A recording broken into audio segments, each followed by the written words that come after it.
Today, I'll be walking you through all the different apps, widgets, and productivity tools that I use to manage both my personal and business life, all on my iPhone 15 Pro. Over the past year, I've revised my home screen layout to accommodate the changes in my lifestyle. And I finally feel confident sharing this with you guys, knowing that no matter what purpose that your phone serves, throughout this video, you'll find something that could really help you with your day-to-day life. At the end of the video and you're confused or want to know more information, just drop a comment down below. I try to respond to all comments as best as I can. And one more thing, as you're watching the video, if you're enjoying what you're seeing, like and subscribe down below as it helps me and the channel. What's on my iPhone to me first should start with what is actually on my iPhone. The case that I'm using is the Anchor Flex Stand case. In my previous video, my Everyday Carry Travel Edition, I talked a lot about this case. To briefly summarize, some of my favorite parts are it's Magsafe compatible and has this very flexible ring that allows you to prop up your phone both vertically and horizontally. One of the new changes that Apple brought to their new Pro lineup was an action button. And as much as this has been hyped up, over the past year, the only thing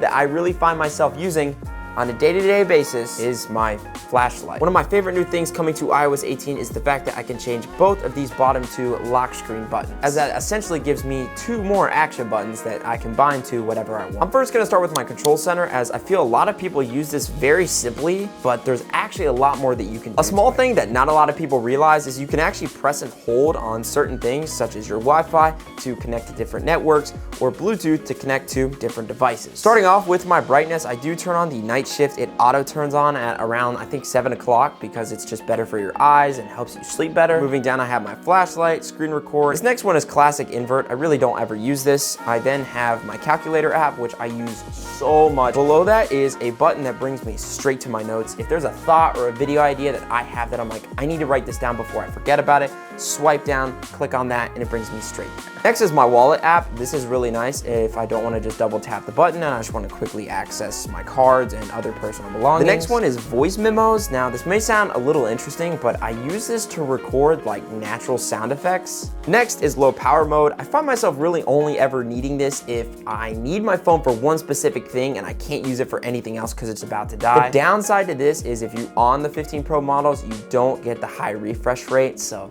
think about that as well. Next is the QR scanner. I do get that if you just go to your camera app and enable it in settings, it'll pick up if it's a QR code. But sometimes if there's something that it can't pick up, I found myself really liking this. Next is the hearing mode. This is kind of nice as well if I have my AirPods in and I want to be really alert of what's going on, but I don't want to put my AirPods back in my case and into my backpack. I can just activate this mode and still hear people even better than a transparency mode would be on the AirPods. Next is screen mirroring. If I want to show something to somebody on my phone and I want to put it up on the TV, it's perfect for that. Last but not least is toggling between light and dark mode. Sometimes if I want to switch things up, I keep the light mode on in the morning and turn the dark mode on at night, so it's not as harsh. Swiping left, let's first start with the widgets that I primarily use. Now, I use stacked widgets as I can add more and just kind of swipe through them. The first is weather, and I turn this to my location. I travel very frequently, and I really just want to know what's the current temperature in my location, not where I live. So that's been really helpful. I can also swipe between my recent searches, notes, and weather. I keep it pretty simple because I don't use this tab a whole ton. Next is Google Maps. If I need quick access, swipe over, click on it, and I'm there. This last widget shows me the battery health of all my different Apple products. Moving on to my main home screen, this is the most important part of my entire phone. Starting at the top, here's another stacked widget that I have, and the first one is my Notion calendar, and this is the most important thing. As you can see, it notifies me for upcoming projects, deadlines, flights, trips, whatever it may be. Prior to this, I was using Apple Calendar and then Google Calendar, but with Notion, you can actually link your Google Calendar to a Notion calendar and everything just syncs together. It's the most convenient thing ever. Scrolling up, I have Delta status. That's what I fly with the most. I also have my notes. This is really helpful. Like I previously mentioned,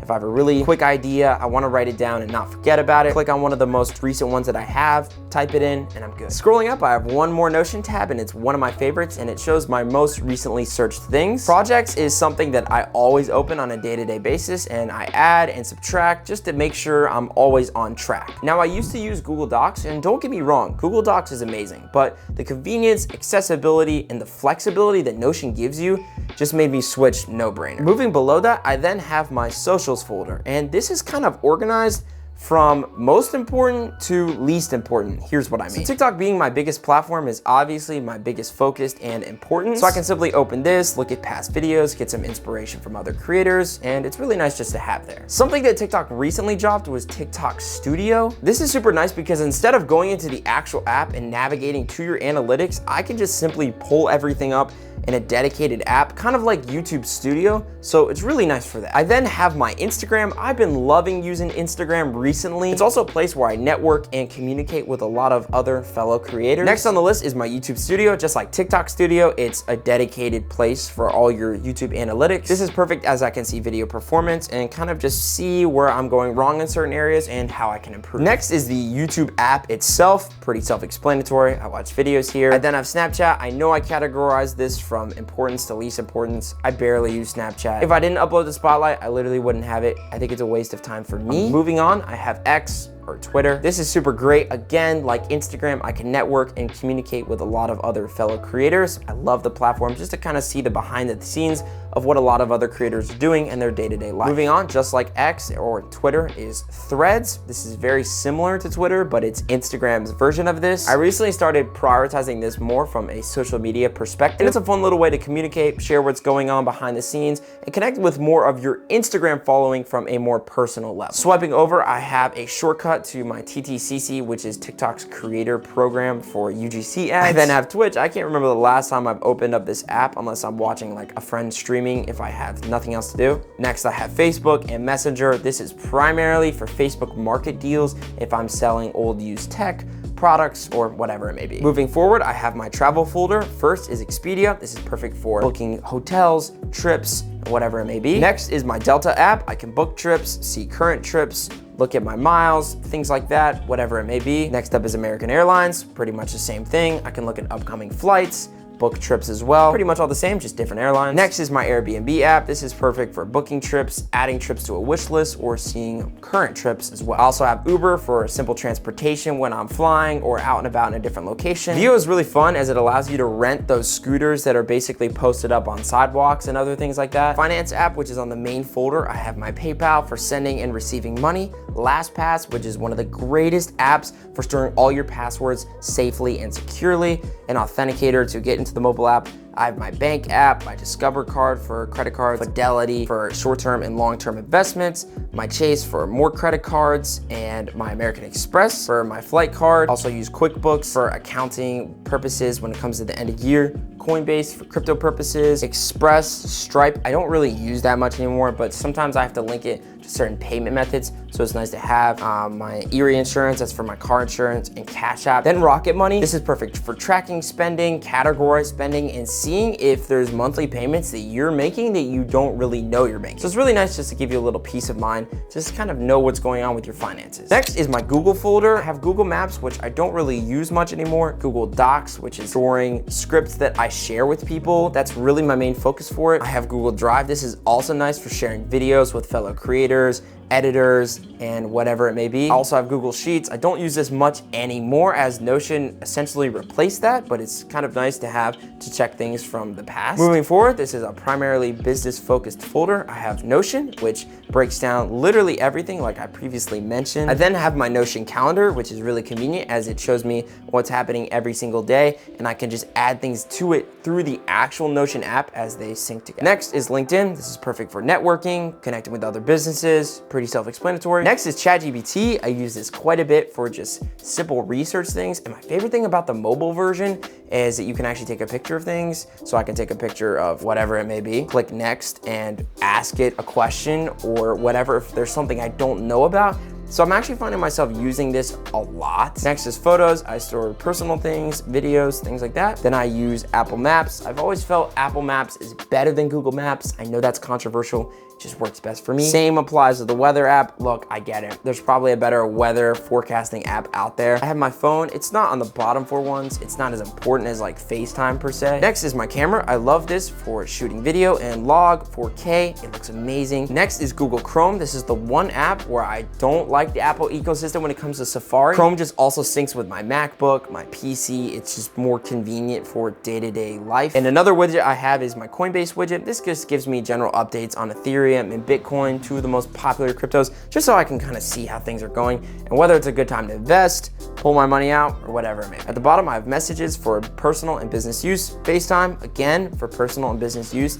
and Mail, the most important app on my phone. Keeping up with my business emails is something I do very, very frequently every single day, so I've not missed anything, and I'm getting my managers CC'd into important things so that I can kind of start planning, keeping things in mind as things are progressing. The bottom right is Apple Music. I used to use Spotify a lot, but with my family switching to Apple Music, I was like, there's no point for me to pay for a separate subscription. I've actually really enjoyed it with its lossless audio and Dolby Atmos. It syncs really, really nicely with my Sonos sound system. So scrolling over, this is my second page. Again, I have another widget for my batteries. This is just nice if I'm already on this page and I can just glance over and see it instead of scrolling all the way left. The first folder is my RGB lights. So this consists of my Govee lights that you're seeing right here, under my bed, blah, blah, blah. I can go in and I can basically customize anything. If there's a certain pattern or preset that they just dropped, I can go in and change that as well. I then have my Elgato lights. This is for the 2 key lights that I have as well. Next is my Nanoleaf. This is for this thing right here. I then have CapCut. This is my go-to mobile editor. If there's something I filmed on my phone and I want to quickly upload, I have my health app. So this is my gym membership, my MyFitnessPal for tracking